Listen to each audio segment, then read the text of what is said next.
You're listening to a 58 Ember production.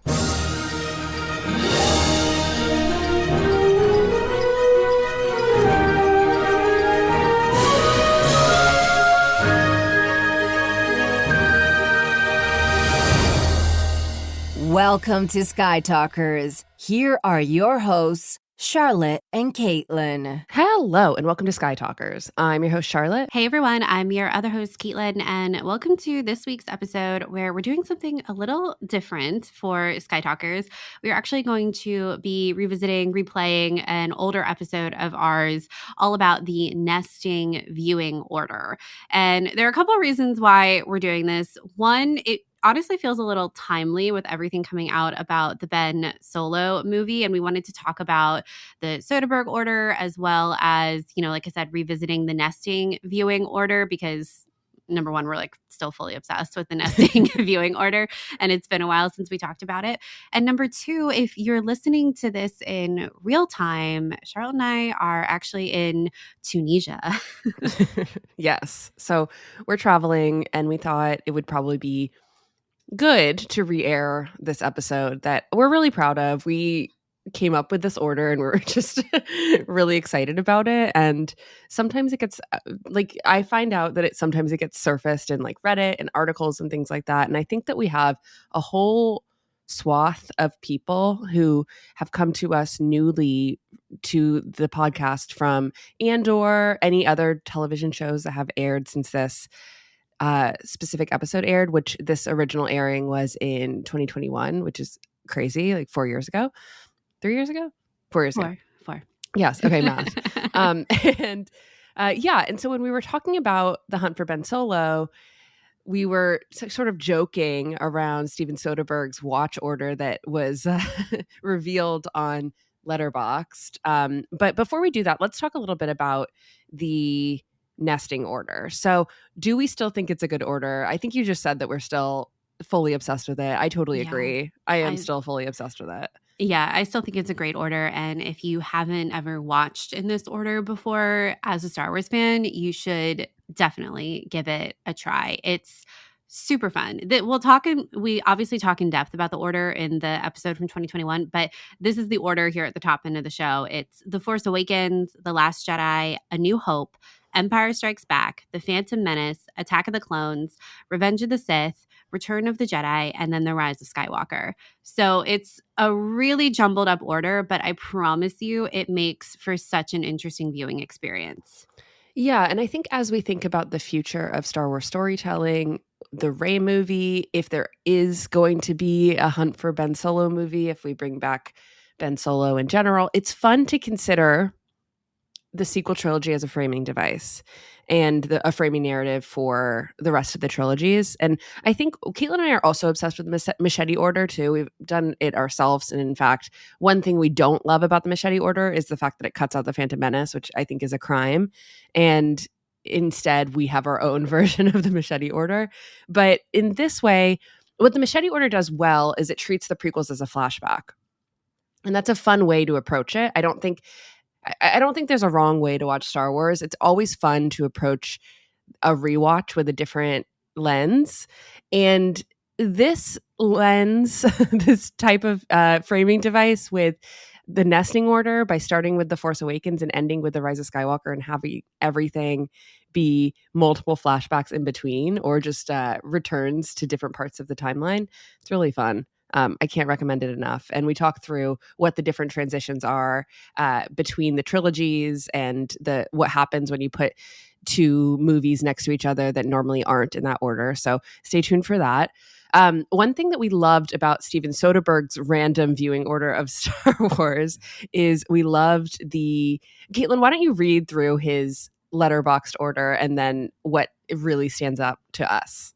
Yeah, so Soderbergh's order that he watched in 2024 of Star Wars was The Phantom Menace, Return of the Jedi, Attack of the Clones, Empire Strikes Back, A New Hope, Phantom Menace, Attack of the Clones, Revenge of the Sith, and then The Making of the Empire Strikes Back. then A New Hope. And Charlotte and I are fully planning to do all, if not the very beginning of this order, because I think it's really fascinating, but particularly The Phantom Menace to Return of the Jedi. It's the beginning and then the very end. I've never kind of thought to put these two next to each other in a viewing order, and I think it will be really interesting. And one of the things you'll hear us talk about in this discussion, one of the best transitions I think out of the nesting viewing order is The Last Jedi to A New Hope, because The Last Jedi is obviously the end of Luke Skywalker's life, and then A New Hope is the beginning of his, not the beginning of his life, but the beginning of his story in Star Wars, And then, Phantom Menace to Return the Jedi from Steven Soderbergh, that's kind of like the opposite, right? It's the beginning of Anakin's life to the end of Anakin's life. So I think that could be an interesting comparison point. Obviously, you're skipping a lot in the middle, but Yeah. I think it'll be very interesting. I also think that Return of the Jedi to Attack of the Clones could be a really, really fun transition. So we're definitely going to do the first three of the For order. sure. Yeah, For sure. And also, I just want to acknowledge we're calling it the Soderburgh Order, but I'm sure he just watched movies in random orders, but it's still fun. Yeah. Okay. But you got to think It's about, still okay, fun. like if so he starts this rewatch with The Phantom Menace, right? Makes sense. Okay. And then whatever he's seeing in The Phantom Menace is making him go, all right, next I'm going to put on Return of the Jedi.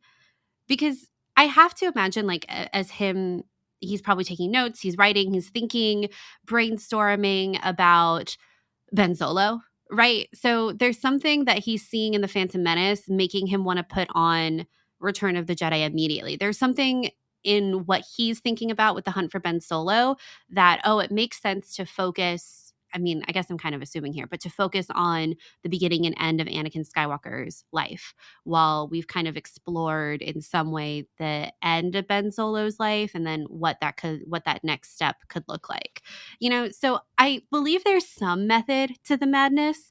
I do think it's kind of random, that there's a component of it just being random and chaos, but I do think there's also reasoning because right. Okay. This viewing order takes place over pretty much the entirety of 2024, but it's grouped into like sections. So he watches Phantom Menace, Return of the Jedi, and Attack of the Clones basically in one weekend in February. He watches Empire Strikes Back kind of randomly in September. And then over the holidays of Christmas and New Year's in December, he watches A New Hope, Phantom Menace, Attack of the Clones, Revenge of the Sith, and then A New Hope again.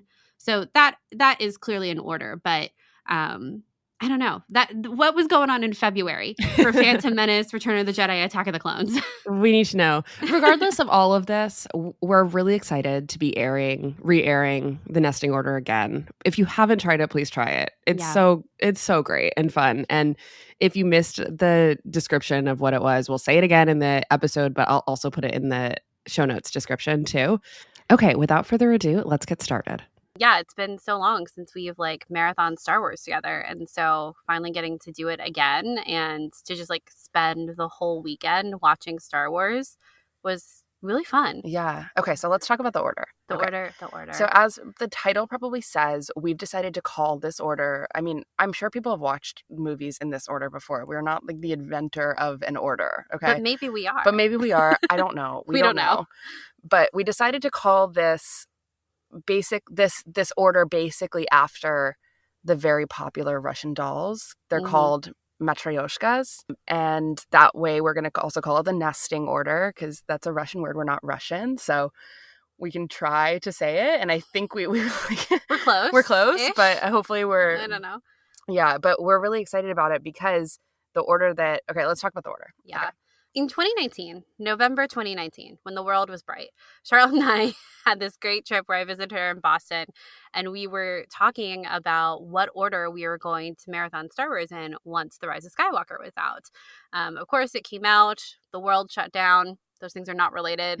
Sometimes it seems like they are. And we kind of forgot about what the order was that we had even talked about back in November 2019. So the past couple of weeks, we've been talking about it some more. And we kind of came up with this order, which we weren't calling it the Matryoshka or the Russian doll nesting order at the time, but that kind of came to us while we were talking about the films while we were watching them. Yeah, like mid-film. Yeah, which we'll get into, like, why we think it's a good name for it, or why it even applies to this order. So, the order is, get out your pens and pencils.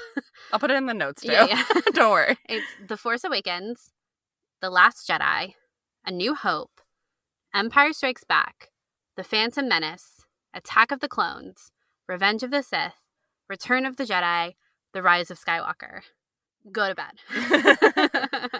We're going to be talking about it more as we go through the episode, but it really is, like, the reason we put The Force Awakens and The Last Jedi at the top end is because they really are, like, they really introduce a lot of this lore and myth about the Skywalkers that is being kind of given to Rey, and it's really kind of big picture, and you're kind of also seeing the miscommunications that have come down through time. And as you move further into the marathon, you're going further back in time and you're getting closer to, like, the inner doll, which is the prequel trilogy, which is kind of where all the truth comes out about who Palpatine is. It's like the cataclysmic event. It's the most complicated of it all. Yeah, of Anakin falling. And so you kind of go on this trajectory from, like, super high level Star Wars with The Force Awakens and, like, our introduction to a lot of new characters and stuff. And then you kind of fall down into the depths of the second trilogy. But that's where you learn, like, all of the truth of what actually happened back then. Because in The Force Awakens, you get Han kind of being, you know, kind of mysterious and, like, you know, some say that this happened to Luke, some who knew him best. And I'm like, dude, that's you. And then as you move into this original trilogy, you get Luke hearing about his father and what's going on with his father. And then you actually get the truth of what happens when you get into the second trilogy. And then as you come out of it, you see, you know, Luke reconciling with the truth of his father. And then you see Rey reconciling at the end with the truth of everything that has happened. And yeah, I'm really obsessed with this order. Yeah, we really, really liked it. And I think that we're huge fans of the Machete Order, our Sky Talkers Machete Order, which adds the Phantom Menace back into the mix and also includes the sequel trilogy. And I think that we still love that order. I don't think there's a wrong way to watch Star Wars, but I think that Caitlin and I are really obsessed with finding different ways to view the Star Wars saga from all these different lenses. And I think that especially for us who spend a lot of days and a lot of time wrestling with Star Wars and the concepts that come with Star Wars, I think we're always looking for, like, new ways to view the saga and to, like, come into it with different perspectives and things like that. And every time I return to even a single movie, I always find myself thinking more deeply about Star Wars. And this is sort of a tangent, but there's so often I feel like Caitlin and I, particularly me, gets sort of entrenched in fandom and fandom discussions and things like that. And I always find that, like, I feel so much better about the thing I love, which is Star Wars, when I actually return to the source material. And to make that new again this way, I think has been so great, so nice, and I recommend it to everyone. And obviously, we watched The Rise of Skywalker too. We did. Which is big. We'll talk about it. I don't want that to take over this episode because that's not what this episode is about. Yeah. But I would say that if you're going to watch The Rise of Skywalker and if you had some difficulty with it, this was a good transition. And we'll talk about that. Because you go from Return of the Jedi to The Rise of Skywalker. And I think that was a really good solution because you don't go from The Last Jedi to The Rise of Skywalker, which can be jarring and very different for some people, including myself. Yeah. And I found that it was more palatable. I still have my issues with the movies. I know Caitlin does too, but it worked for me.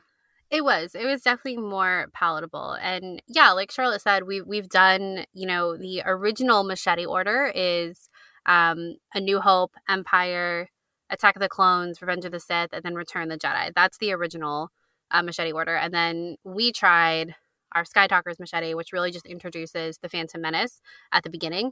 So you go Phantom Menace, A New Hope, and then so on and so forth. So this kind of follows, it's like another variation of the Sky Talkers Machete while incorporating the sequel trilogy into it. Mm-hmm. And we kind of view the sequel trilogy, like when we were quote unquote constructing this viewing order, we kind of wanted to view the sequel trilogy as like a framing narrative around the Skywalker trilogy of the original and the prequel trilogy. And I think it worked really well. And yeah, like Charlotte said, it was just really great to just sit and watch Star Wars for 20 hours or something over the course of 3 days. And this is the first time I've watched The Last Jedi since The Rise of Skywalker. So that was big. And the first time I've watched The Rise of Skywalker since we did our episode on it. Yeah. So it was a lot of really big things. Yeah. Big moments. Okay. So we did want to talk a little bit about why we're calling it the Russian doll nesting. Matryoshka is the actual name for the Russian dolls that they're called. The dolls that they are called the Russian in dolls, yeah. as they are called in Russia. And it was actually kind of cool because we did a little bit of research on them. I had no idea that they were called Matryoshka and that they're actually a relatively new phenomenon. Like, I think from like the late 19th century is when they really started being produced. And then they've kind of always been a tourist item. Yeah. At least we haven't done like super in-depth research, but from what we could tell in the couple articles we read, that's kind of how it was presented. So in one of the articles that we were reading about them, it talked about how the Russian dolls are actually not used that often in literature and film, but it did reference this poem that was written about them. And I thought it was interesting given our discussion on kind of why we chose this name for this viewing order. And it is a poem by Melissa Green, and the poem is called Matryoshka. She references the poem's title in the line, quote, "A Russian doll encloses independent clauses." She then uses a series of metaphors, including a beetle shell and a blood-embroidered egg, to depict the process through which emotions are displayed, hidden, yet able to be glimpsed in one's writing. In a similar manner, the outer Matryoshka doll hides the smaller dolls, but gives a clue as to what lies inside. And I think that that's kind of exactly how this viewing order works when you work through it. I don't think this is necessarily a good viewing order for someone who hasn't seen Star Wars yet or doesn't have familiarity with it. Mm-hmm. I think like that kind of unraveling of the story of the egg of the dolls itself is a really good metaphor for how this order works. Well, I think the reality is that the sequel trilogy in some part was designed to be an entry point for a lot of people into Star Wars. Yeah. So whether they realize it or not, I think some people have watched Star Wars in this order. Like when they watched it, when they saw The Force Awakens first or something like that. I think that The Force Awakens for so many people has been a gate into discovering, okay, now I go to the original trilogy, now I go to the prequel trilogy. It's like we're just putting it in like a formal order, I suppose. Bearing, we just are introducing the order. Why don't we talk about how we're structuring this episode? So in part one, we're going to be talking about The Force Awakens, The Last Jedi, and A New Hope and our experiences there. Mm-hmm. And then in part two, we're going to be talking about Empire Strikes Back, The Phantom Menace, and Attack of the Clones. And in part three, we're going to be talking about Revenge of the Sith, Return of the Jedi, and The Rise of Skywalker. So without further ado, let's get started. So who talks first? You talk first? I talk first. Okay, welcome to part one, where we're talking all about The Force Awakens, The Last Jedi, and A New Hope. And I think really how we just kind of wanted to go through this episode was just talking about kind of the things we took away from this viewing order. Again, it's like all from a certain point of view style. And when you look at something kind of shaken up or upside down, you just notice things differently. So I don't think this is going to be some huge like analysis episode, but rather kind of going through, I mean, it'll probably turn into that at some point, but but really just kind of going, because Charlotte and I were taking notes through it of just like the little things that kind of stood out to us differently in this viewing order, and we'll go from there, I guess. Yeah. So let's start right at the top with The Force Awakens. Force Awakens. I love The Force Awakens. It's such a good movie, and it's always so entertaining. And I wanted you to kind of talk through something that you talk through with me, and I was like, we've never talked about this before. So basically, when we were watching Kylo Ren kill Han Solo, that moment, which is like one of Caitlin's favorite Star Wars moments, and that sounds so dark, but I think it is framed so well. I think the way Caitlin described it was that it was an interesting point of view for me. It was Ben had all these different like choices that he placed in front of Han to turn away, but instead he didn't turn away. Number one, I love The Force Awakens, and I love the first like 20 minutes of Force Awakens. I say this every time we talk about this movie. Perfect. I love the opening of The Force Awakens. Anyway, but one thing that kind of struck me while we were watching this is that there's so many opportunities that Kylo has to confront Han, and every time he rejects that opportunity. It's only when Han makes the choice to follow him that Kylo actually acts on it. And this really came, I don't know, to light, or we started talking about it at the confrontation between Han and Kylo at the end. Because so right before Han goes on to the catwalk with no railings, bad call on a lot of people's parts, but Kylo walks right past him. And I remember when we were watching it, it was like, why doesn't, like, I think a lot of people read that as like Kylo in a way almost taunting Han. I think that's been interpreted that way before, but I don't. I think it's like him, like, I can almost hear Kylo in my head saying like, please don't follow me. Like, don't come out on this catwalk. Don't make this choice because then I have to make mine. And it's, I don't know, like for me, it was a much more sympathetic reading of it, which I know some people don't agree with, but that's fine. And because, you know, you hear J.J. Abrams talk about this scene. And I think the beauty of this scene is that every time you watch it, it's one of those scenes where you really do believe Kylo can make a different choice. And I think that's the intention behind it, is that when you're watching Kylo, the first time, I think so many of us were like, what is he going to do? And it's shocking every time. And I think that watching it this time, I was like, Kylo is avoiding Han. Like, he's actively avoiding Han. He doesn't come after him on Tokodana when he has Rey. He doesn't say anything to him when they're in Starkiller Base. It's only when Han calls out to Kylo that he is then like, all right, like, I have to do this now. Yeah. And I don't know, that was just kind of the interpretation I came away with it now. And I think it was great to see Han like actively following Kylo when he's kind of distanced himself so much from it because of the pain that it caused him. And I don't know, I cried so much more in this whole viewing order than I ever have in Star Wars before. I don't know what it was, but like, man, was I wrecked. Well, I think this whole thing about you explaining this to me came from me being like, why doesn't Kylo sense that Han is right there? And you're like, he does. Yeah.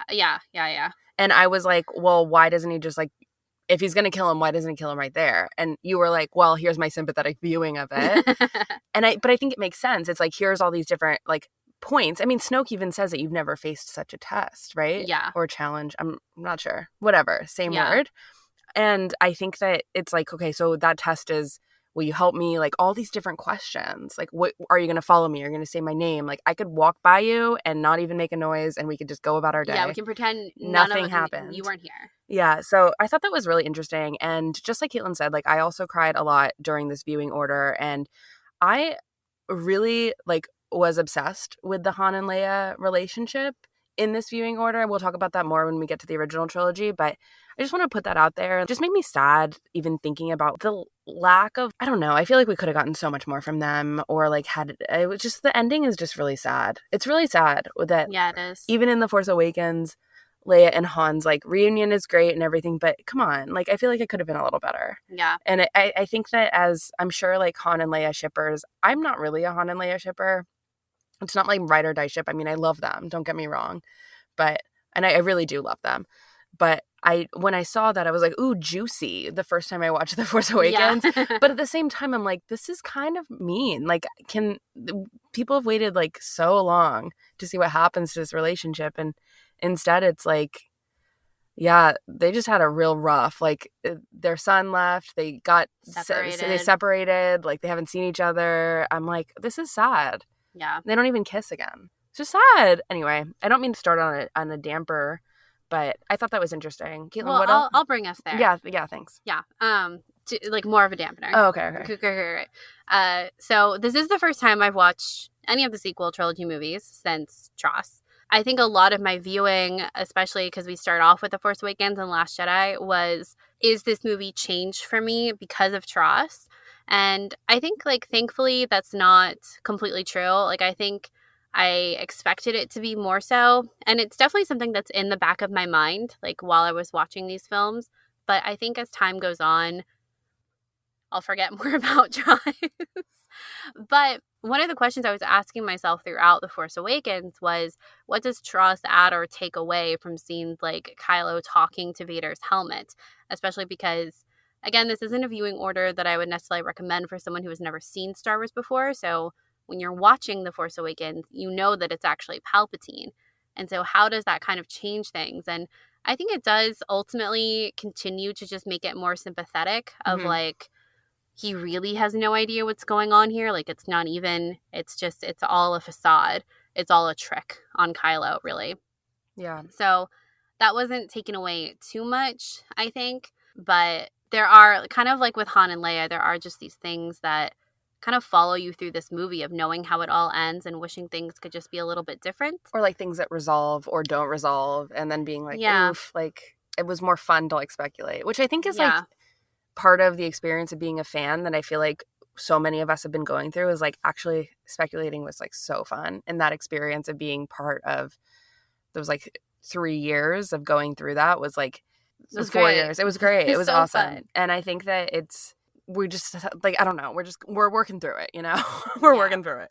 And I think kind of just the other thing that was kind of impacted for me, or is a disappointment, like connected to Tross, is of course starting The Force Awakens, we see Finn with a lightsaber.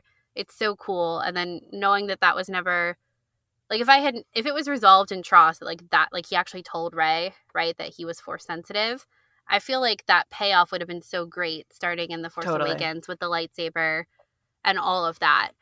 Because I think Force Awakens is Finn's movie. Like, I think he steals the scene, really in all the films, but especially in Force Awakens. I feel like he's a scene stealer. Like, I want him to be in every scene, and I think he's fantastic in The Force Awakens. And that scene at Maz's castle when he's asking Rey to go with him, oh my God, I like, my heart breaks every time I watch it. I think John Boyega does such a great job with that scene.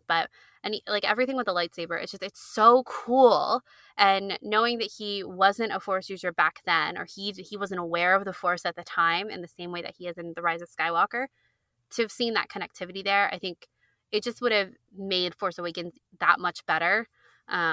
Yeah, I mean, the thing is that I think we all wanted Finn to hold a lightsaber again. I did. We talked about it on the show, and he does technically hold a lightsaber again when he's holding it as like a flashlight, basically, in the cave. Yeah. But it's not the same. I think No. I mean, sometimes during this viewing, I was like, ugh, it would be so cool if Finn was next to Rey and Ben fighting Palpatine.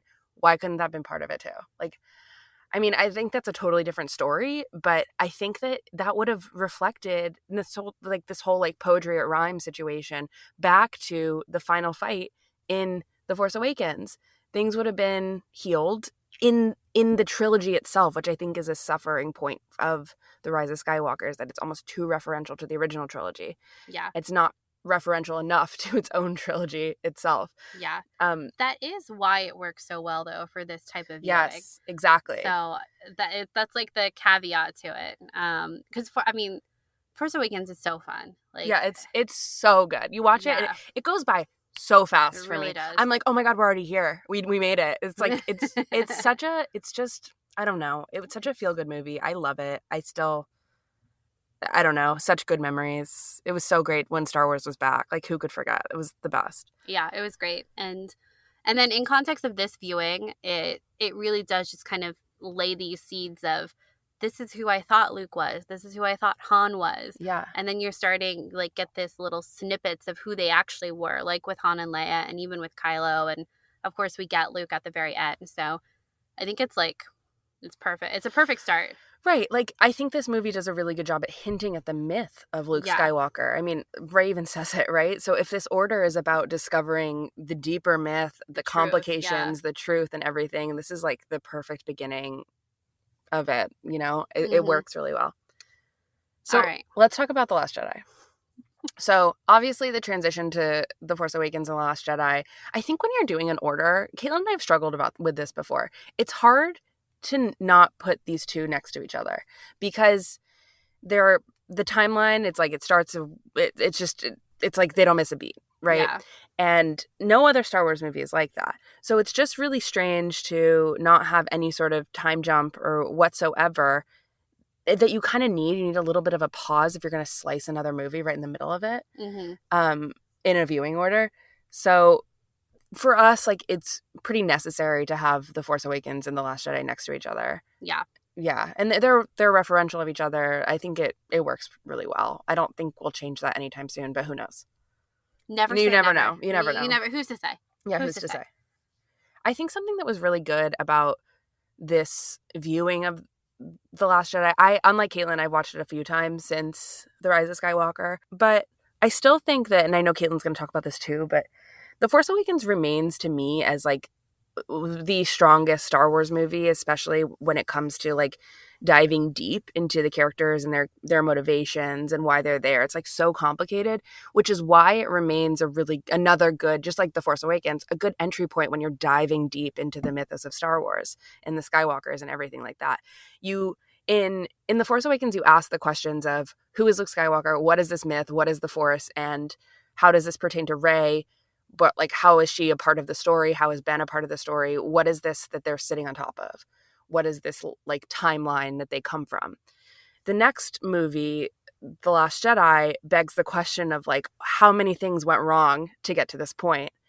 And I think that only then, when you dive deeper into, okay, the joy of the original trilogy, and then you dive into the Phantom Menace, yes, the Phantom Menace, and the prequels, and it gets to the tragedy of it all, it really reflects back super well on The Last Jedi, because you really dive deep into that. It gives you everything that you need to be like, oh my God, these characters are so complicated. They have so much going on. I can't wait to see where this goes. Wow, what is Luke even referencing when he talks about Sidious? This is the first time we get a reference to Palpatine.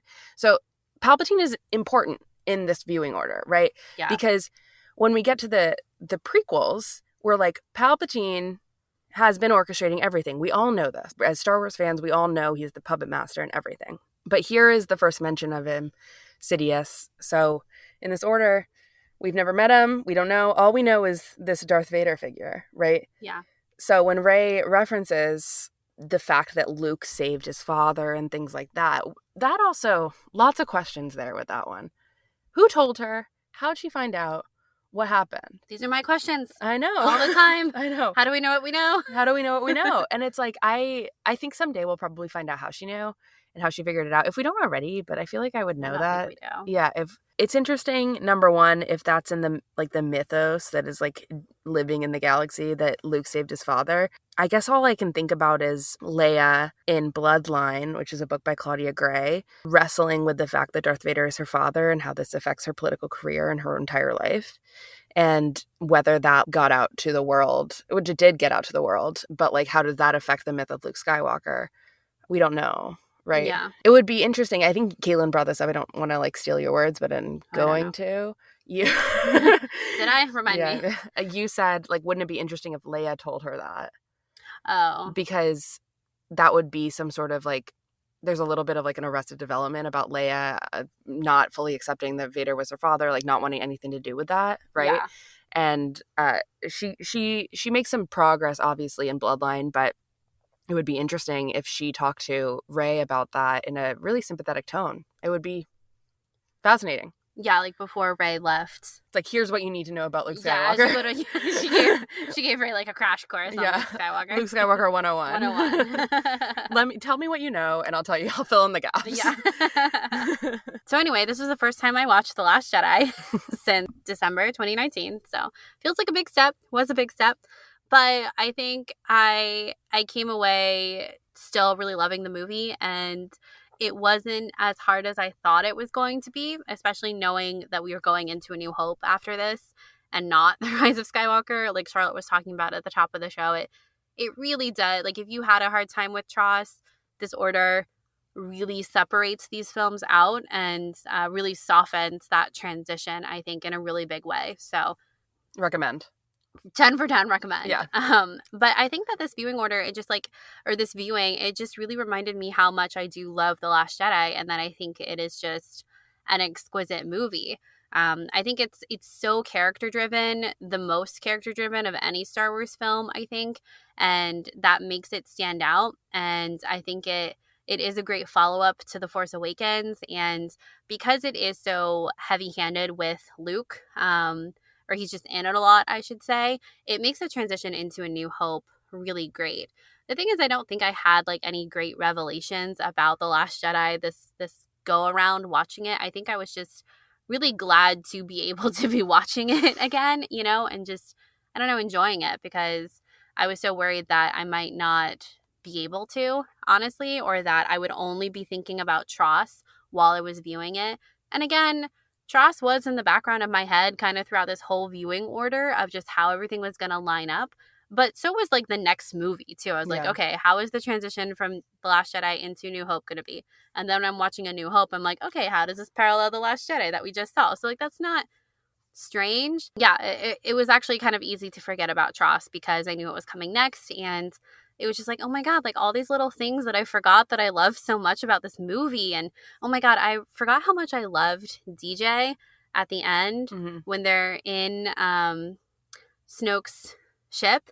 And they're like, you chose, I don't remember what they said, but like, how could you do that? Like, you chose the wrong side. And DJ just goes, maybe, and walks away. And I thought, like, sorry, that was a horrible explanation. No, I think the maybe's perfect because it's also perfect, like, in a meta stance of being in the middle of the trilogy. Here we are at the standstill of, like, what's the right choice? What's the wrong choice? Yeah. We've talked about DJ before, about how, like, DJ's such an interesting character in that he presents this, like, dual morality of the weapons are being don't join. Yeah, the don't join aspect. But I think Star Wars, if Star Wars teaches anything, it's like, yeah, you have to join the cause for the good side. You have to. You can't say no. You can't say maybe. You have to make a choice. And I think that Rian Johnson knows that. I think that's the point.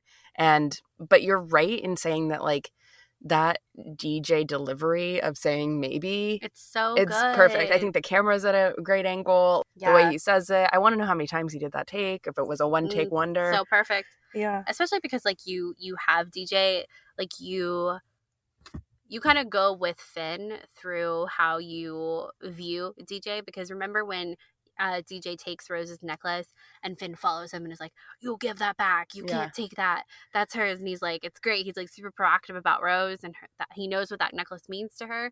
And then DJ just uses it to open the door, and then he gives it back to Rose, and they're like, oh my God, DJ's good. But then it's like, great, and then he betrays them, and they're like, what? And I really liked it, and I found myself enjoying, like, Canto Bight is just so fun.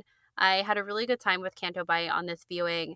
I thought it was really great. I loved seeing the casino again, and oh my God, everything with BB-8 and, like, shooting the coins out at the cards. It was just so fun, and the fathiers look fantastic, and Rose is just so great. Oh my God, I love her. Yeah, it was so great, and of course everything with Rey and Kylo.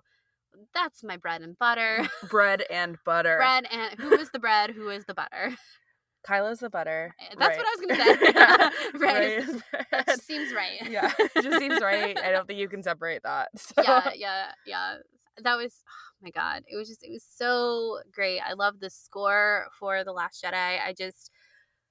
I was really glad to watch it finally and find that I still, like, I wasn't overwhelmed with Tross by watching The Last Jedi. I have to say, though, watching The Last Jedi and seeing all the sexual tension that happens between Rey and Ben and knowing that they kiss in the end. It's good. It's real good. It's good. It's really good. It's good. It's real like, good. I will give Tross that. I will give that to them.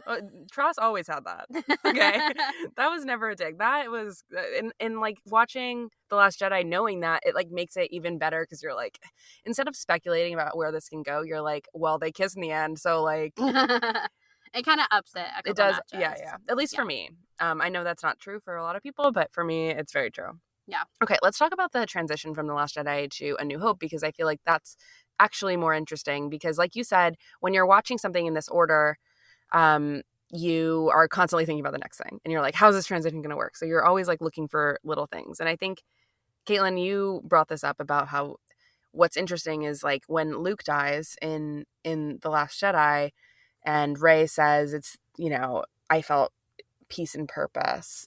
The music by John Williams is called Peace and Purpose. And I think everything that you're about to see when you dive into original trilogy is exploring what that peace and purpose means. Why is he dying in that moment? Who is he dying for? How did he get here?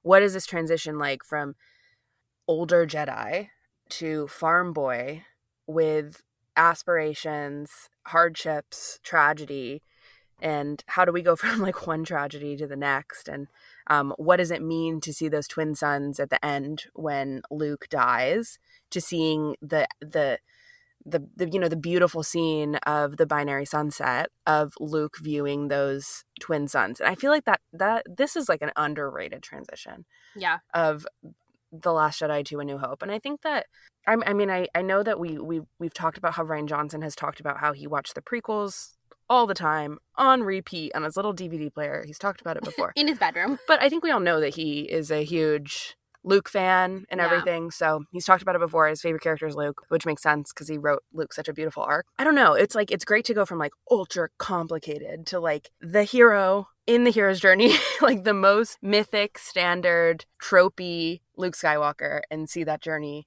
on. Yeah. So if you've listened to any of our Sky Talkers Machete episodes, you know it starts The Phantom Menace to A New Hope. And one of the things that I loved about that transition was that it really puts a spotlight on Obi-Wan, because The Phantom Menace, we start his life, A New Hope, we end his life. And there's something like really great about kind of putting those two stories right next to each other. And I think that that is what Charlotte was talking about, how that works so well for Luke in this viewing order, is that we go from the end of his life, not to the beginning of his life, but to the beginning of his story that we're introduced to him. And I think there's something so beautiful about that. I don't know, it works so well to see Luke at arguably his lowest in The Last Jedi and the biggest failure that he has really ever had, I would say, in his life, and how he kind of comes to terms with that. And like you said, finding his peace and purpose. And then we move into A New Hope, when he's at the start of his journey. Everything is shiny and new. The biggest thing he does in that movie is blow up the Death Star, and that is like, I kind of underplayed that, but like that's a huge thing. But everything that's coming for him in the future is so much bigger, and also so much more personal too, because it deals with his family. And I don't know, I think that having, old Luke and young Luke juxtaposed beside each other is such a really cool thing. And like I 100% would recommend even just doing The Last Jedi to A New Hope. I think it's really great, especially if you're a Luke fan, which I am. I love Luke Skywalker. It's just a beautiful transition. And, you see kind of that cynical Luke in The Last Jedi. And then, he's just like this frustrated teenager, and he has so much hope, and seeing him like be so doughy-eyed around Leia, and so like frustrated, but also wanting to be Han Solo. There's just something really endearing about it. And he seems so much more innocent in A New Hope after you come out of The Last Jedi, which is, of course, part of this character of Luke in A New Hope, but it really is just kind of magnified. And I thought it makes A New Hope just like so fun too, because you've come out of these kind of, like you were talking about with Han and Leia, like these kind of sad moments with them, and kind of realizing that their lives look so much like very different than how I think many of us envisioned or would have even wanted for those characters. Yeah. And so it's like and even with Sidious too, like very high level of who these characters are, to then segue into their introductions when they get to know each other. I think it's a really fun transition. Yeah, I really enjoyed it. I love A New Hope. There's something nice about going from like the older version of the character to seeing the newer version of the character too, like, or the newer version versus the older version, and like the younger, the sprier, how Princess Leia came to be. Like, how is she the head of the Resistance now? Is the Resistance different than the Rebellion? Not really, but here she is. You're thinking about Leia, you're thinking about how she fits into the story, and wow, she's always been such a powerhouse, and no wonder she's the head of the Resistance. She's like thriving in the Rebellion and already has such a big role, and all these characters that we're introduced to in these two movies of the sequel trilogy, and now we're seeing them again in their younger form. It's interesting. It's also like fun to kind of reflect back about these tropes that come from the characters that are definitely at play with the sequel trilogy as well. The Hanish one, the Luke one, all these type of things that are built into the characters of Rey, Finn, Poe, even Kylo. So I think that there's just really a huge benefit from going from the sequels to the original trilogy, and then like going down even a step further. And that's why we're calling this basically the Russian doll method, because you're taking Rey's view, which we haven't really talked a lot about Rey. I think that we are kind of like glossing over Rey, which I don't think is fair. But in this stance, I would think that Rey And I always thought this about Rey. I think Rey often represents the audience, and we're experiencing everything through her eyes. We're learning new things through her eyes and everything. So that's the same way with this order as well. We're discovering the myth through Rey. So like, okay, so now if Rey is the top Russian doll, right? Like what's inside? Okay, it's Luke. This is Luke's story. Then what's inside Luke's story? It's Anakin's story. So here we are like taking off a shell in these nesting dolls. Yeah. All right. Are we ready to move on to part 2? Yes, let's do it. Okay, so welcome to part 2. We're going to be talking about Empire Strikes Back, The Phantom Menace, and Attack of the Clones. I'm really excited about this because let's just start it off with Empire Strikes Back. I really enjoyed all these transitions. So I think Empire was interesting because in The Last Jedi, like I mentioned, we hear the first mentions of Sidious, but we don't get that connection to Palpatine or have a face to the name at all. And this is the first time we do, ever so briefly, like we understand that there's a superior to Darth Vader. And I think that that's like the experience of watching just the original trilogy anyway, which makes sense because when you have a sequel and you don't kill your main villain, you have to make the threat somehow even worse. So you got rid of the main problem, which is the Death Star, right? But you didn't get rid of Darth Vader. So of course they're going to bring in someone who's even worse. So this is our first hint. We see Vader kneel in front of Sidious, which I think is already like, oh my gosh, Vader serves somebody. Interesting. I wouldn't have thought that. We're not necessarily making the connection just yet about whether or not this is Sidious, but here we have someone darker, so that's how it goes.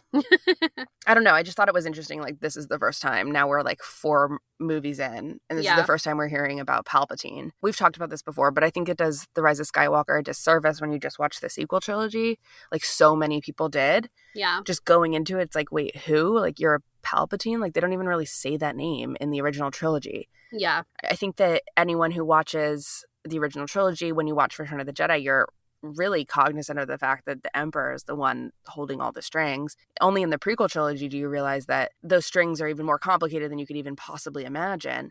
But just watching the sequel trilogy, which is intended, like, let's be real, I think that you should be able to watch a trilogy in the movie theater without needing supplemental material. We talk about this a lot too. It's like a story should stand on its own. Yeah, there's a balance. There's a balance there, of course. Yeah, I just thought this is the first time. It's just notable that just like in like the regular order, if you were going to watch the original trilogy first, this is the first time you're hearing about Palpatine. Yeah, I think this order really does kind of enhance Palpatine's story, honestly, to when we get to him in The Rise of Skywalker. Yeah. I think also because we're just paying more attention to him, knowing who he is, what's coming.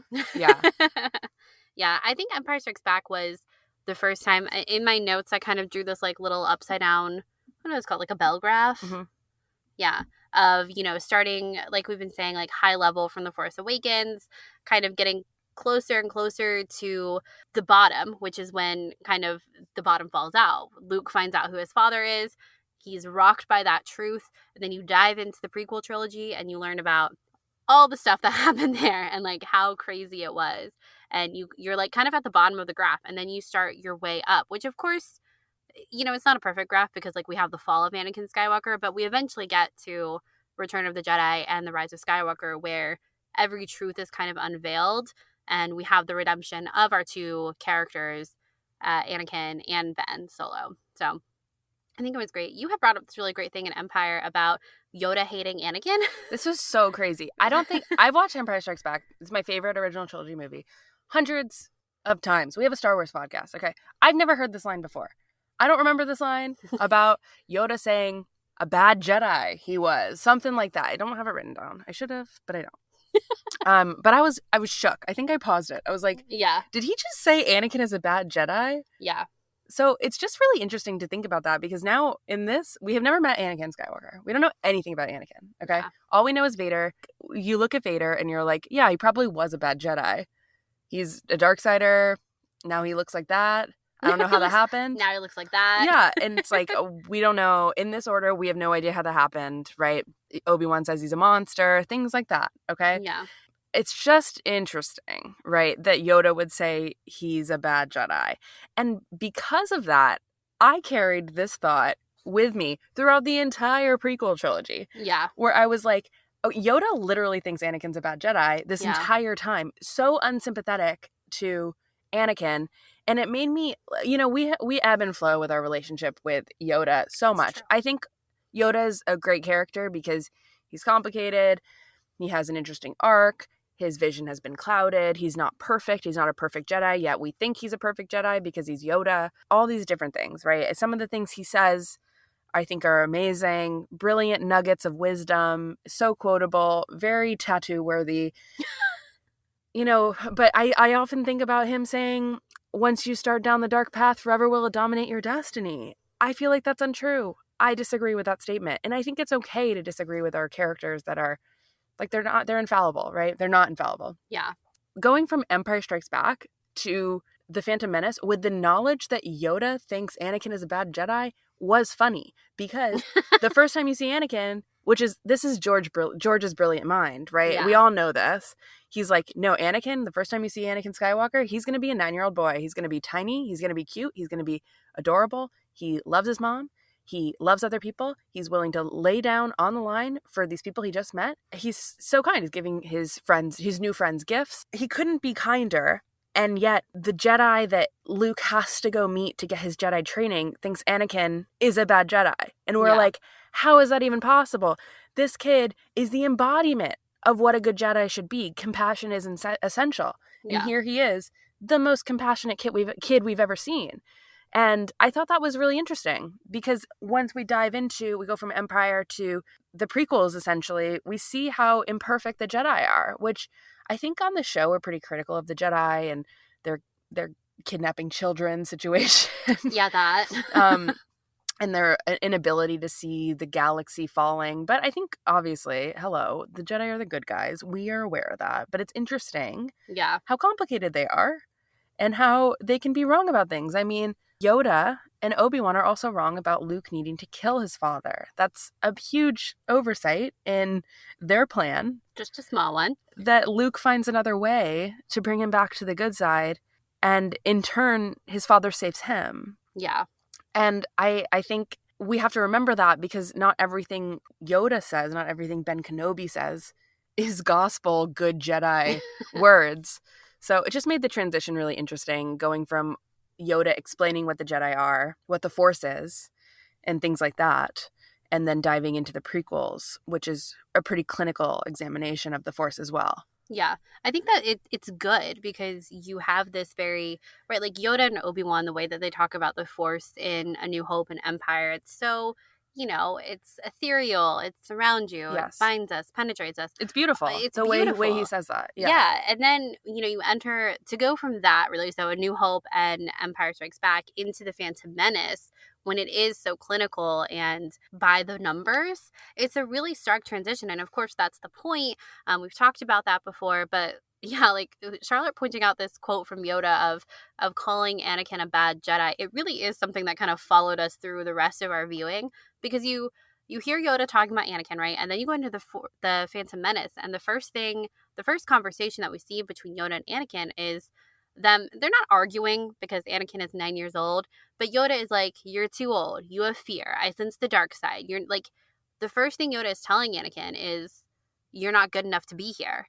When, like you were talking about, Charlotte, all we've seen is Anakin be like a good kid, and like literally he just wants to like not be a slave. and Yoda is like, I don't think we should. And it's only because Qui-Gon died that the Jedi Council were kind of guilt tripped, I suppose. I don't even know what the right word is, but convinced themselves that Anakin was the chosen one as justification for why he should come into the Order. And it was really enlightening, especially when you think about, the next like one-on-one conversation they have is in Revenge of the Sith, right? Yeah. When Anakin is telling Yoda about his dream, and Yoda is not really sympathetic at all to it. And it all kind of goes back or forward, however you look at things, to Yoda and Empire calling Anakin a bad Jedi. It's rough. It is rough. Another thing that's interesting, just to the complicated aspect of going from Empire to the Phantom Menace that was interesting is like, yeah, I know everyone says this, okay, but you really open with a tax dispute, okay?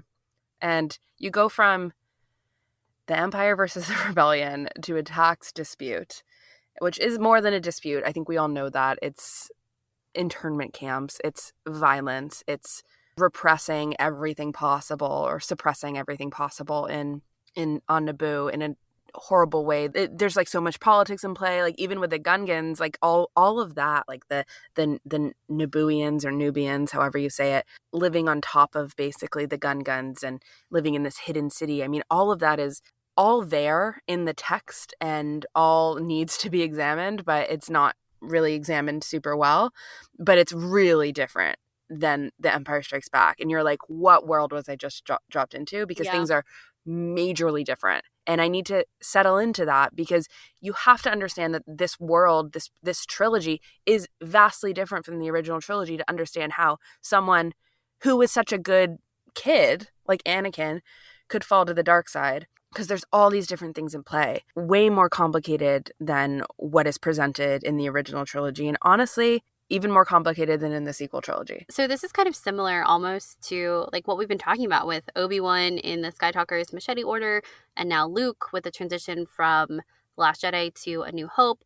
And you get a little bit of it with Palpatine here from Empire Strikes Back to The Phantom Menace. Of course, you know who Palpatine is. So seeing him, like, just kind of a glimpse of him really in Empire, like he's there, but right, we spend more time with like Luke and Vader. To then The Phantom Menace, where he, you know, is actively manipulating Padme throughout this whole thing. Right. You really kind of see the strings being pulled. And like you were talking about with just like the intense complication of The Phantom Menace, it's like Palpatine is bearing the lead, distraction, of course, of what he's really doing. And if you just throw all these people and like create all these little conflicts and are like literally talking to them all behind their back, you just like, of course you're gonna get what you want. He's devious. He's devious. That was my word. This is a different kind of deviousness that we've seen, deception, really, that we've seen of Palpatine separate from the other films. Something I thought was so funny. I tweeted about this, and like honestly, I think it was really funny. Great. So there's a scene where Queen Amidala and Palpatine are discussing what happens next after the vote of no confidence, and you can kind of tell that Padme is like, that was a rough thing that you just convinced me to do. And Palpatine comes in and he's like all jolly, all happy. Looks like a nice little Irishman, right? Oh my God. And he's like, "Can you believe it? They nominated me for chancellor." He's like, "Who would have thought? I had no idea." And no joke. 30 seconds later, he goes, "I will be chancellor." He sits down on the couch. He's like, "I will be chancellor." And it's like, okay. That is like for me, it was like the first glimpse of like, oh, okay. You're not just a senator here from Naboo. Like this is a power grab. I'm like, who did you manipulate to get nominated? For him to be like, I can't believe it. He's like covering his tracks somehow. What is happening there? Yeah. I don't know. I thought that was so funny. And yeah, we were talking about it the rest of the like, I will be chancellor. I will be. We just kept saying it back and forth. It was really funny. I think one of the other things that kind of grew from that scene too was thinking about Padme and this whole thing of the trilogy and kind of her role in it. Yeah. And if you guys remember in our Clone Wars discussion, for spoilers for season 7 of the Clone Wars, Maul tells Ahsoka what is going on, the visions that he's had, what he believes to be true about Anakin, which is actually true about Anakin. And, Ahsoka calls him a liar and chooses not to believe him. One of the things that we talked about at that time was like, okay, well, how does Ahsoka deal with that? Knowing that Vader becomes a reality, that's true. Like, does she think about that? Does she believe Anakin dead?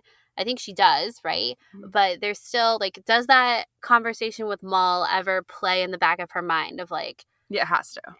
Right? Yeah, and especially once she does find out who Vader is, how much guilt does she feel of, like, oh my God, Maul, all those years ago, Maul was right. And I had the chance to do something and I didn't. And so I kind of found myself thinking about Padme in the same light of like, if Padme had lived through the events of Revenge of the Sith, what would that have done to her knowing that the guy who manipulated her when she was 14 years old, who she more or less allowed to get voted into power, right? Again, she was manipulated, but it was her vote.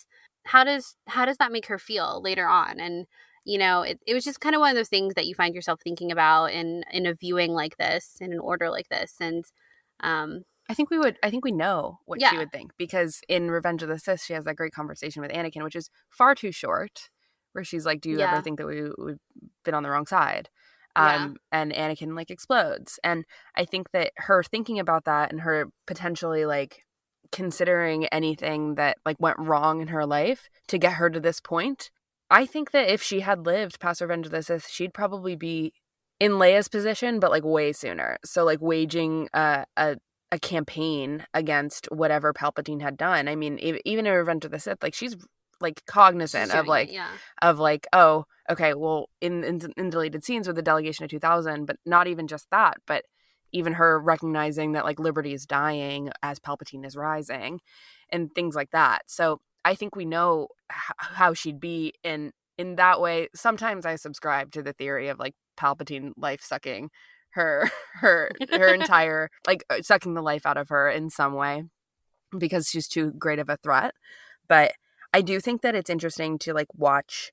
I think everyone talks about how Anakin was absolutely manipulated by Palpatine, but I think it's also necessary to discuss maybe on the same scale that Padme was also manipulated. All these important votes, all these things that she was anti-war, anti an army, and Palpatine basically forced her off the planet for this vote that she was working for a year. All these things are in the narrative, and I just honestly, as a fandom, I don't think we're talking about them enough because I think they're really interesting. And I know it gets a little complicated because everyone talks about how complicated the politics are of the prequel trilogy and things like that. But in my opinion, I honestly don't think they're that complicated. I think that it's just a dictatorship on the rise, and people like Padme were extremely manipulated and were trying to do the right thing. But as I think that Star Wars proves that like you can continue, you try.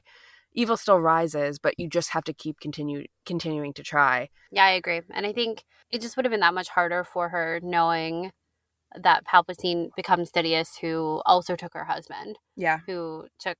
Yeah, she'd be mad. Yeah, very mad. So you could have already touched on Attack of the Clones. And to be honest, we watched Attack of the Clones very late at night on Saturday. Yeah, we did. But it was great. I loved a late night Attack of the Clones sesh. I think the only time to watch Attack of the Clones is after a couple glasses of wine and like past 11 p.m. Yeah. We were just like, guess we're finishing this. We're going to split it up. We were like, it's 1 a.m. We're finishing Attack of the Clones. It's happening. Yeah. I just, the beginning of The Force Awakens and the beginning of Attack of the Clones, my favorites. I love it so much. And I just think I will kind of talk about this more with Revenge of the Sith, but I just love the progression of colors as we go through all of the films. And the beginning of Attack of the Clones with the Zam Wesell chase, it really is just kind of an explosion of color, of like dark neon color. I just think it's really cool. And it's not something we'd really seen, even with like the casino in The Last Jedi. It doesn't really have that color palette. Of course, you know, The Last Jedi in general has like a very red and like black and white and gray kind of color palette overall, I would say. And Force Awakens is kind of like yellow tans. Yeah, exactly. And The Phantom Menace is too. And then you guys know what we're saying. But people talk about Attack of the Clones as like the autumn of Star Wars. And I think you're right that like the beginning is colorful, but I think we're like, as the movie goes on, we go into a more sepia tone almost of things. Yeah. Like when we go to Geonosis, even going from like colorful Naboo, it's like it gets less colorful from the scene of being at the dinner table to the fireplace. We're getting into, you know, the sunset of it all, and the sunset of the Republic, the sunset of justice, things like that as we head into the Clone Wars. And then in Revenge of the Sith, I don't know. I feel like you can talk about that as like the winter of Star Wars, but when things are dead, and I think autumn is like things are dying. When we get to Revenge of the Sith, things are like kind of icy. I know that we're in Mustafar, so like that doesn't really necessarily fit, but not all of this is just kind of like broad strokes of color palettes. But yeah. There is no green in The Revenge of the Sith. Yeah. I think when I think about Revenge of the Sith, though, I think about it as like crisp. I think that's a crisp movie in a different way than Attack of the Clones is. And I know it's because it's like a newer movie, digitally shot, things like that. But I think the color palette is more wintry than autumn. Yeah. I think that Attack of the Clones has this kind of like nice balance with the Phantom Menace, and that, you know, the Phantom Menace, a big chunk of it is spent on Tatooine, and that's like all, of course, like very beige and brown and yellows and stuff. And then we have the whole second half of Attack of the Clones on Geonosis, which is also very much in that manner too. But yeah, I think that kind of going on this joyride through Coruscant is really great. What was funny is that Charlotte and I noticed how they developed Coruscant more and more through every viewing. And the first time you see Coruscant, like from from space in the Phantom Menace, it's really just like some kind of loosely drawn concentric circle. Yeah. And as you move through from Attack of the Clones to Revenge of the Sith, every time you see it from space, it becomes like a little bit more defined. Yeah. We just kind of thought it was funny. They're like, oh, they found the city planner. Right.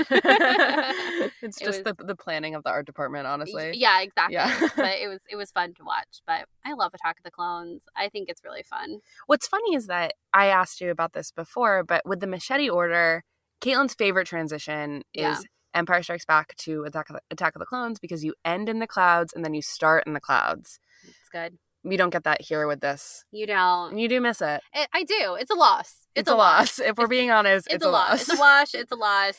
Because with this trilogy, this is the only one that you watch it all together. And the thing is that I feel like the prequel trilogy works together as a trilogy, especially when you're treating it as a flashback like we are. Yeah.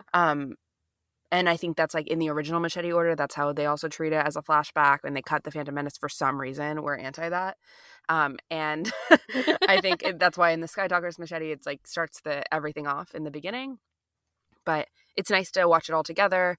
It's like brings me back to the old days of watching Star Wars with you when we would go prequel, original trilogy, end. Those 6 movies. Simple. Yeah, simple. Simple. So easy. Yeah. All right. Part 3? Part 3. Listen, big deal. You got another problem.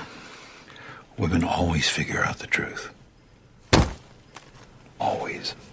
All right. Welcome to part 3, where we are talking about all of the last movies of these trilogies. We have Revenge, we have Return, we have Rise. I know that was your favorite thing when the Rise of Skywalker title was came out. You were like, it just makes so much sense. It does. Honestly, it does. So this is all the 3s. It was. Yeah, it is. You know, this is all the 3rds in the trilogy. Yeah, I remember at our live show, we like us and the audience like all put that together.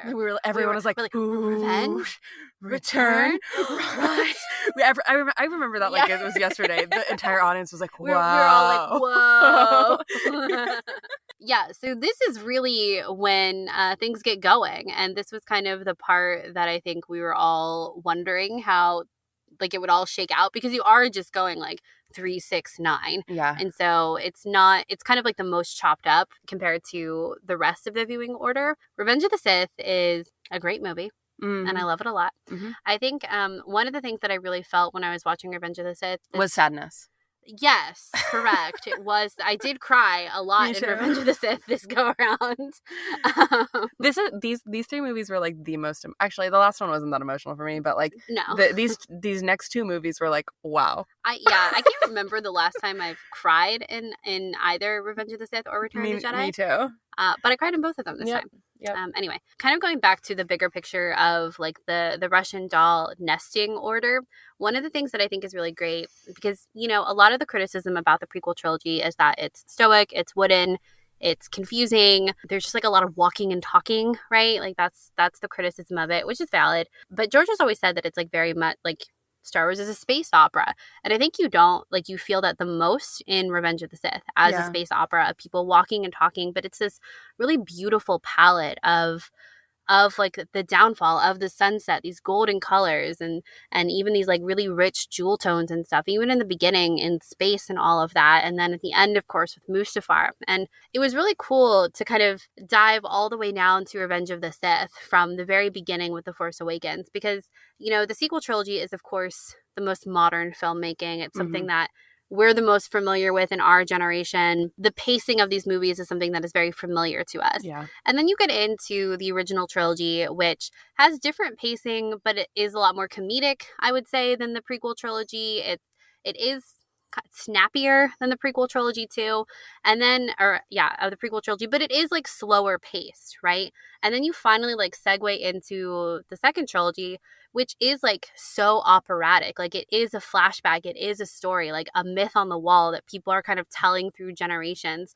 And so it's like all the language is kind of structured very simply in a way. I feel like I'm not explaining it well, but I feel like I really was kind of opening up a storybook when I got to the second trilogy.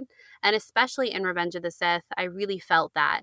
And I did feel like I was watching an opera that, you know, is Luke telling Leia, telling Rey, telling us. And like it's been said a million times before. And like we're just the next iteration to see the fall of the Republic and the fall of Anakin Skywalker. And I don't know, I thought it was really cool. I've always kind of thought of it like, here I go, in Deathly Hallows. Wow. I know. Just to like, I just want to like put some background. It's usually me who gives the Harry Potter reference, and Caitlin like rolls her eyes and we go for it.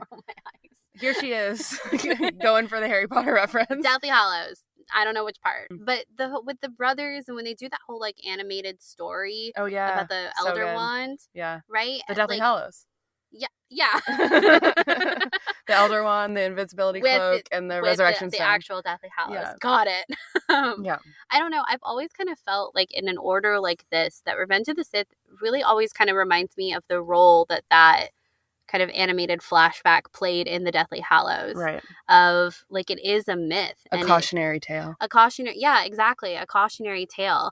And I think that the way the visuals of Revenge of the Sith really kind of lend itself to that. And even just the fact that they are like walking and talking so much, it is like a stage. Like the way that they move through the rooms is like they're going from one side to the other, from stage right to stage left. Yeah. And I don't know. I just thought it was really cool. And it felt like that much more beautiful, kind of viewing it as this stage play this time. That's kind of how I kept envisioning it in my head. And I cried a lot more. So I think it did its job. I think it's interesting that you mentioned that, because I think that's something that George was so cognizant of, even to the point of including his Swan Lake bubble opera in it. Yeah, exactly. So it's not just we're witnessing characters on all the world's a stage situation, but they're also, when the biggest conversation, the most lengthy conversation that happens in the sequel trilogy, in basically all of Star Wars, if I'm being honest, when Palpatine talks about Darth Plagueis and really puts the seed in Anakin's mind about this dark power to save people from death. Mm-hmm. Is happening during a play, during a stage setting. We are witnessing the fall of the Republic, and we are here as audience members, taking it in, sobbing, crying, but also seeing all the machinations at play and realizing how this happens. I was really struck when I was watching Revenge of the Sith this time, thinking about, I don't know, every time I watch this, especially as an adult now, I'm like, Anakin really had no choice until he has one choice, which is to kill Mace or to kill Palpatine. Yeah. And then he makes the wrong choice. And I think that we know until he's like mass, or like maybe his entire life, he regrets that choice. Yeah. But in that moment, that's the choice he made. But so many different pieces of him in this movie, in particular Revenge of the Sith, he did not have the right choice. I think when Palpatine even pleads to him of, don't be a pawn in the Jedi Council. Palpatine, number one, made him a pawn in the Jedi Council. Yeah. Okay? He placed him on the Jedi Council, humiliated him, and it wasn't his time to be a Jedi Master. You can disagree, agree, whatever. He probably should have been, because he was like winning the war for everyone, right? Yeah. But he's a bad Jedi. But he's a bad Jedi according to Yoda. Yeah. Anyway, and Yoda doesn't really help him in this movie at all either, so it goes back to him saying he's a bad Jedi, I guess. I don't know. Anyway, I don't know. I just feel like there's so many pieces where he just didn't have a choice. And then the Jedi Council then involve him in a plot to spy on the Chancellor. And Anakin didn't want any of this. And he even says that. He's like, why are you asking me of this? Like, why are you asking this of me? To Obi-Wan. And so many times I just think, like, there's just so many points in Revenge of the Sith that are just so heartbreaking, where we start off so joyful with this like companionship between Anakin and Obi-Wan, and we just kind of descend further and further away from that. Like, that was a way distant memory when you're like an hour into the movie. You're like, did that even happen? Because now Anakin is being played like a fiddle. Like A it's fiddle. yeah, like it's insane. And he has no choice until, like I said, until he makes one choice. Yeah. And I think maybe you can even say that he makes the choice to go to Palpatine's office too, the Padme rumination scene. Yeah. Even though I think that we're more sympathetic to that choice versus him killing Mace or removing his hand. I guess he didn't necessarily kill Mace, right? Like, not technically. Palpatine did. But he We're allowed that mincing to words. happen because Yeah. he basically aligned himself with Yeah. Palpatine. Yeah. So, I don't know. I felt like this movie also made me really excited for the Obi-Wan Kenobi show. Oh my God. Yeah. I particularly Revenge of the Sith, because it was like all these possibilities about like how complicated this relationship is, and it was just great. Yeah. Absolutely loved it. I think that it was great too because at this point, right, like, in what's crazy about Star Wars too is that in the whole, order that we've come through so far, right, like we're starting big picture and working down to the origin point of kind of this catalyst event, and none of them have mentioned Padme, Mm-hmm. right? Like none of these stories that have been passed down talk about that Anakin did all of this for his love of his wife, Yeah. right? And like we can talk for hours about the love versus obsession and like break that all down, but calling it love here because he did genuinely love Padme, right? And none of those stories, that story was never told. And so as we're getting like further, like we're unpacking these nesting dolls, we finally get to the center one where we find out the truth. And the truth is that Anakin was scared to lose the woman that he loved, that pushed him over the edge, Mhm. right? And I think that again is what's really cool about this order. And I don't know, just thinking about the Skywalker saga as a whole and kind of working our way down into like the belly of this story Mhm. is because of love. And then, we're on the rise now. And so in Return of the Jedi, like the whole point of Machete Order, right, is that it really kind of builds your compassion for Anakin to understand Luke's decision in Return of the Jedi.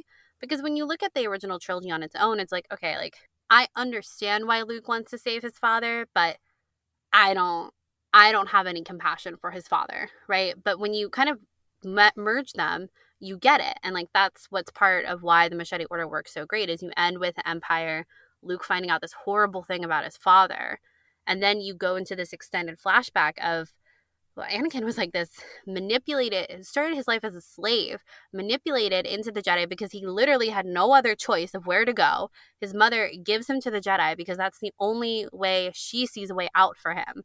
It's the only option. It's either stay a slave or go to the Jedi. Yeah, be brave and don't look back. Yeah, like it's awful that she has to make that choice. He loses his mother. He loses the only guy who believed in him, who was Mhm. Qui-Gon Jinn.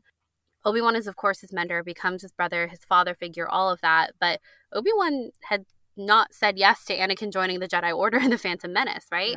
Yeah. He had recommended against it with Qui-Gon Jinn. And then, he has Palpatine, like everything happens in Revenge of the Sith. And it's like, oh my God, like you're saying, like he's never had a choice in his life. He's always been controlled by someone else. Yeah. Whether it's Watto, Obi-Wan, Qui-Gon. And I don't mean controlling, but like the Jedi Order and like that whole organization of always telling him, you're too fearful, you hold on too rash, much, too rash. compassionate, too Yeah. loving, too fast, too quick-witted, too like, all these things. Yeah. And then you're like, oh my God, like that's how he fell.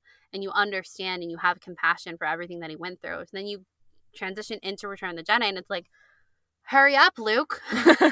Go save him. Like bring him back. Like we know he's not too compassionate. It was the Jedi Order who was mistaken in that. And even Palpatine then manipulates that compassion. Yeah. It's like so much. I feel like this viewing order really solidified that, like, as much as I love all of Star Wars, I really just hold like a special place in my heart for how well crafted the prequels are. It's a controversial opinion in some spaces, but honestly, I don't think it is anymore because it's just so well done. I get a full understanding every time that I watch it, just why I love these characters and how compassionate I am for and sympathetic towards all of them, all of their demises, right? Yeah. Like you were mentioning, you get like, okay, you see the downturn in Anakin and you're like, Luke, hurry up, redeem him. You must talk to him because you're the only one who can. You're the only one who will. Yeah, I think that it really echoes back to even Rey's own compassion for Ben, which is what we're even framing this as, right? Of like Rey being like, a Jedi who saved him. Yeah. Luke saved Vader, and for some reason Rey knows that.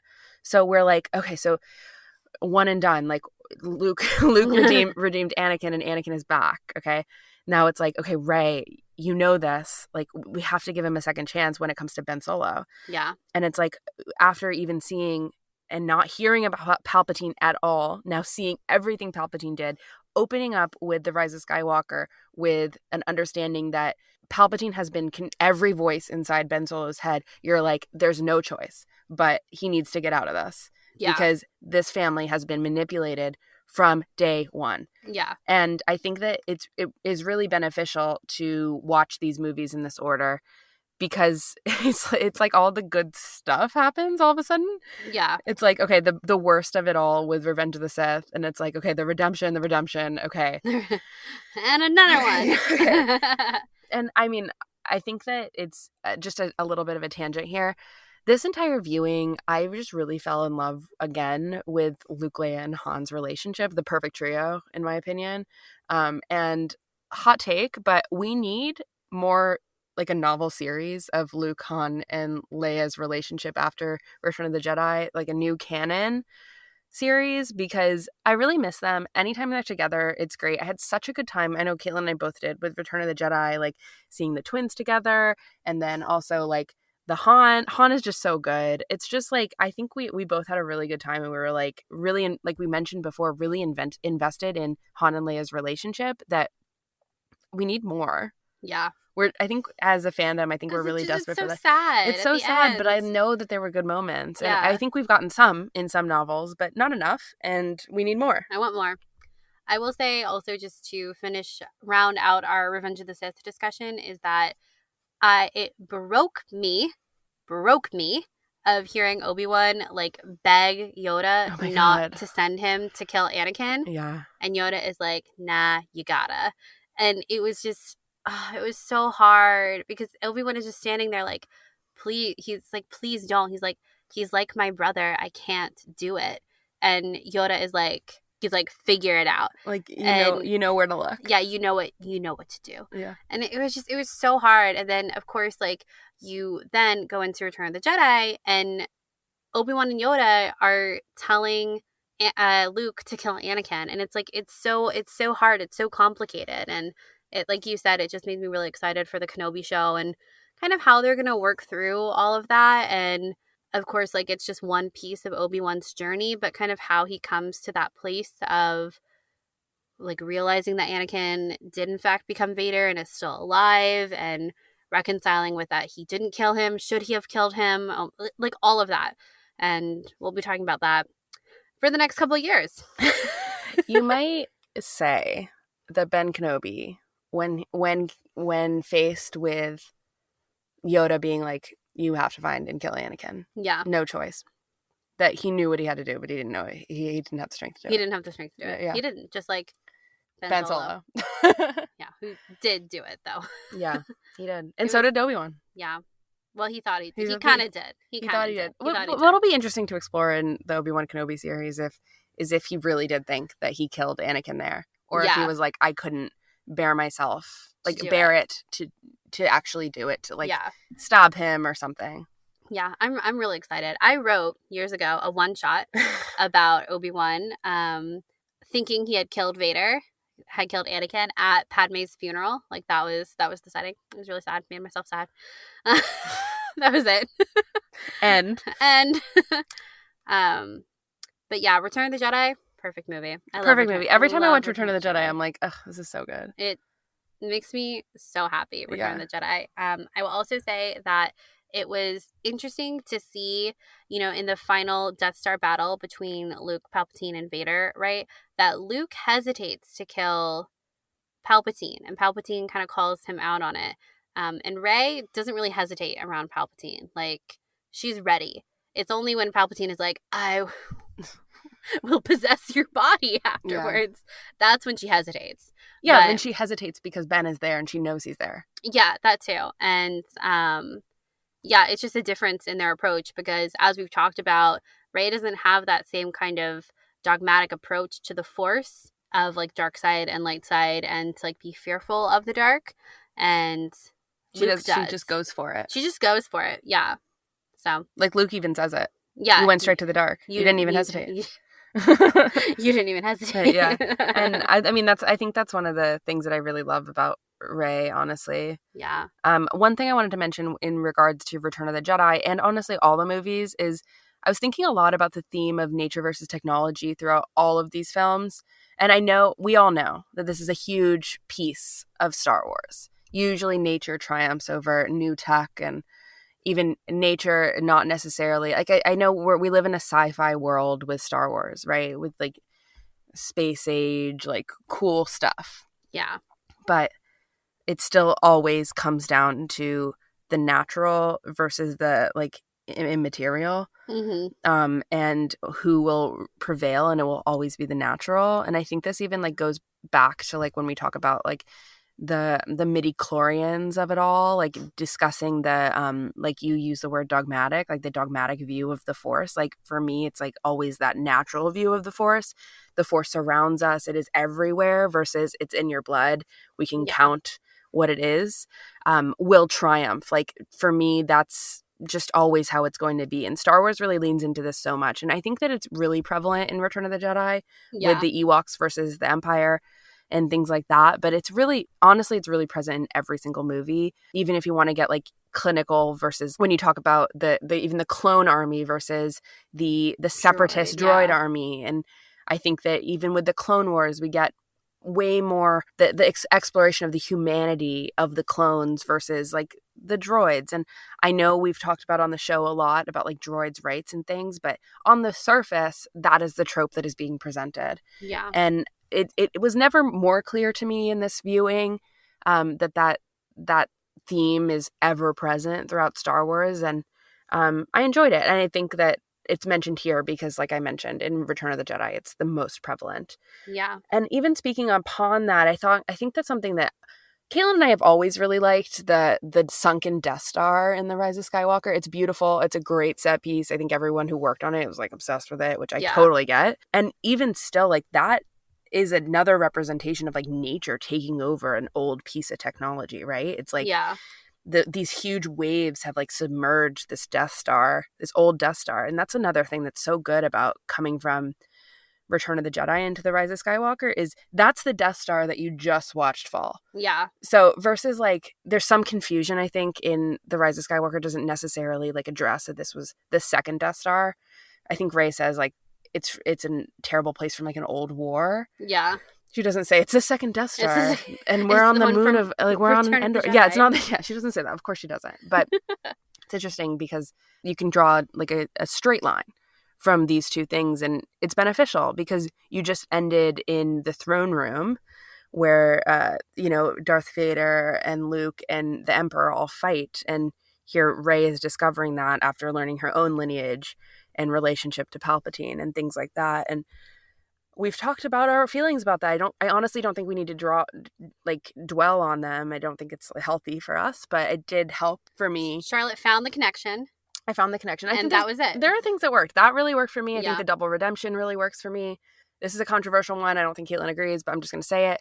I think when in Return of the Jedi, when Luke is explaining to Leia that she has that power too, I think that's a theme that was even introduced in like one of the early trailers of The Force Awakens, right? Yeah. This idea of like family having the Force power, I think that's always been part of the sequel trilogy. Yeah. And I think that when you say, Luke says like in time you'll learn to use it too. And so when we have the flashback that I just don't think is really like well presented, because the scene itself is really confusing, but it makes sense why Leia would explore that, because Luke told her that like you can explore it if you want, like we'll figure it out. I think that a lot of people disagree with how Leia's story like took that turn, and I understand that, and in a lot of ways I agree with it. But for me here, I'm like, yeah, that makes sense. Like right after Return of the Jedi, she'd probably be like, okay, yeah, show me the Force, like let's try this out.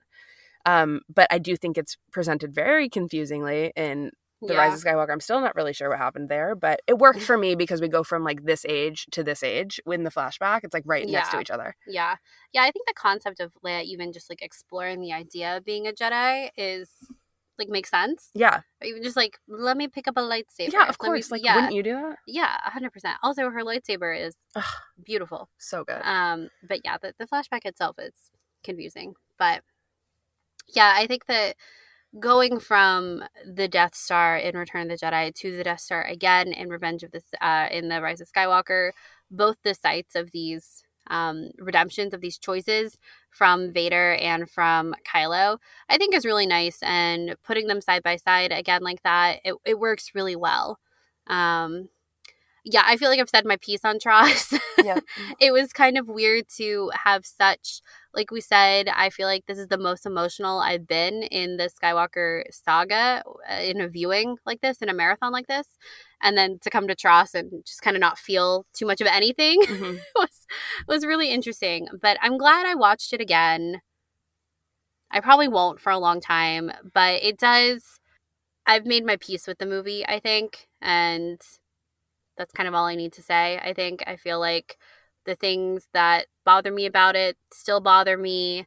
You know, like I still don't really know who Rey is in that movie or recognize her really. And that I think will just always be disappointing, even in the larger scheme of her narrative and like her lineage.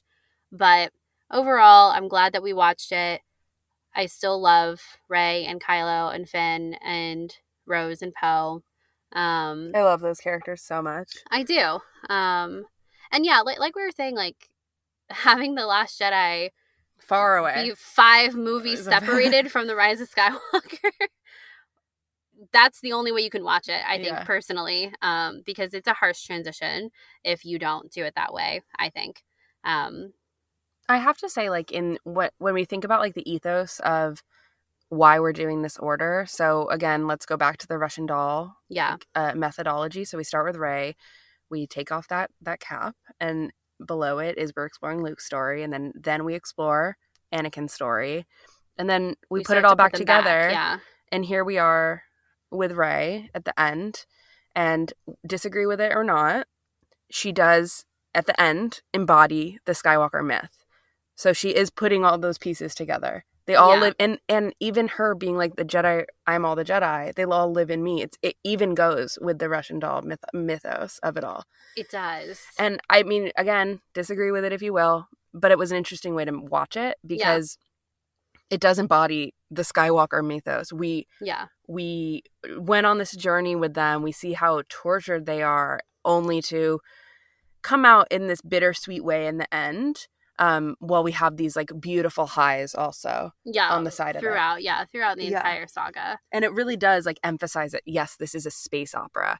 These are we have the high highs, we have the low lows, and then we end somewhere we have all the politics in between. We have all the politics in between that kind of, pepper the story with how absolutely complicated this all can be, but also so simple in the good versus the bad.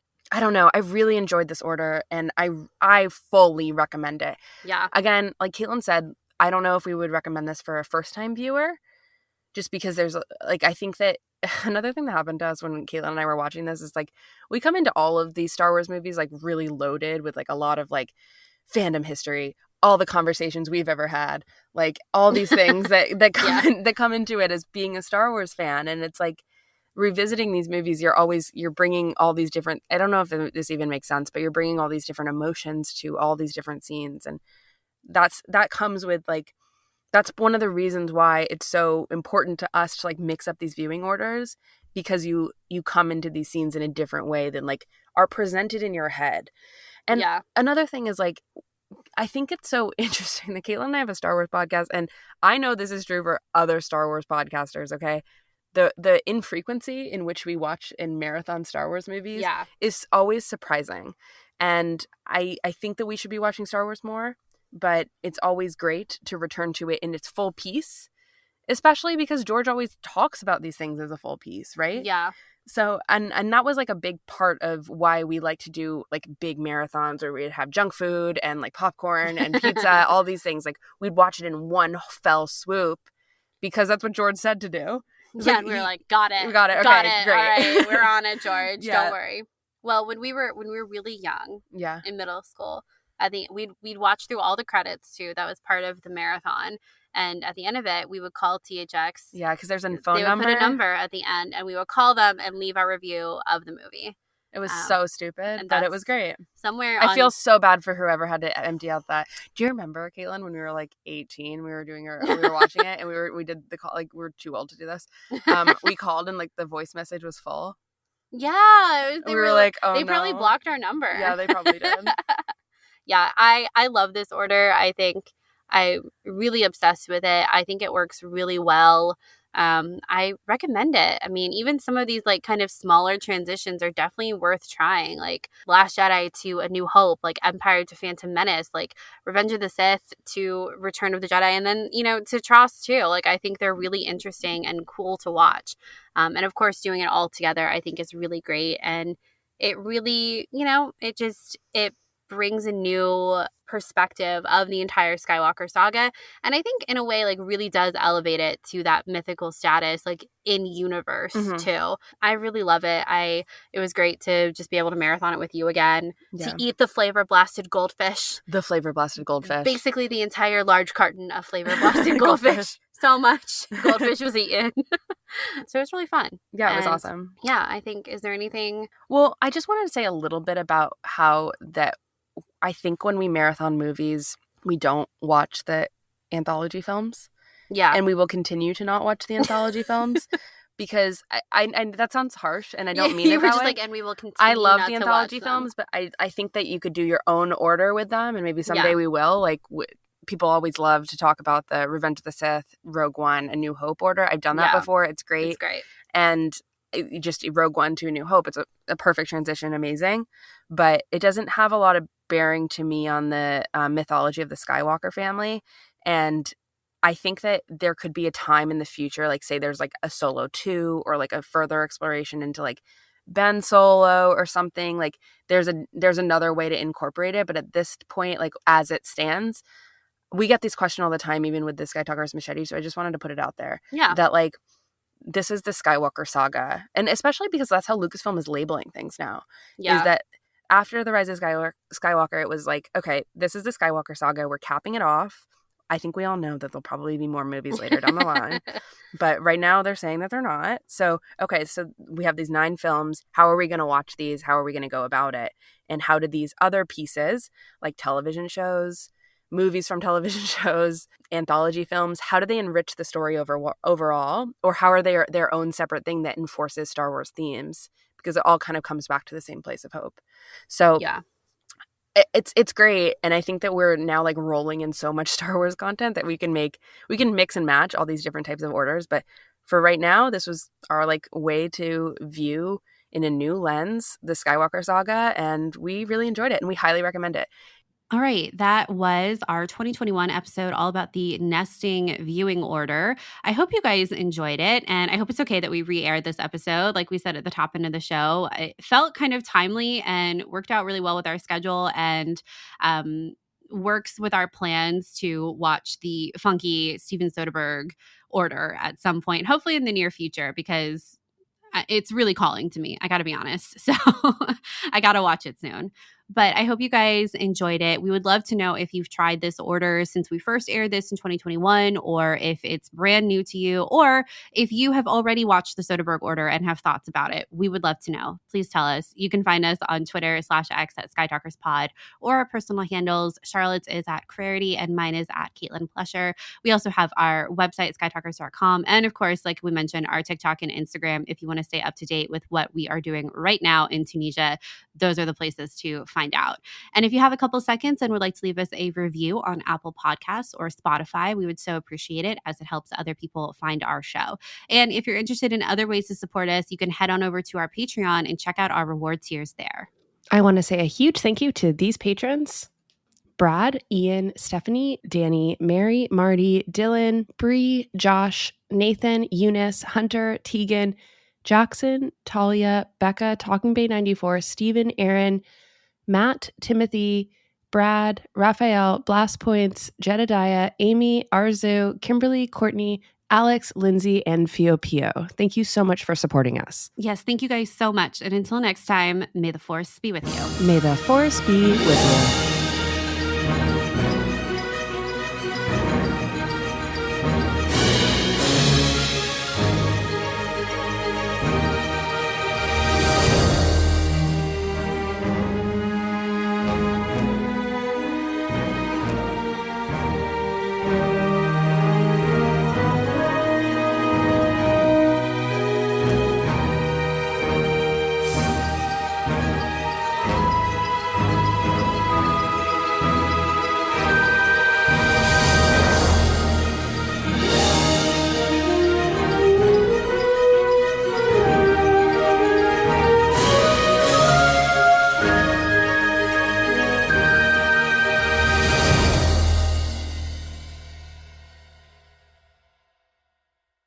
This has been a 58 Ember production. For more shows, please visit the 58 Ember channel, 58ember.com, or find us at 58 Ember Media on socials.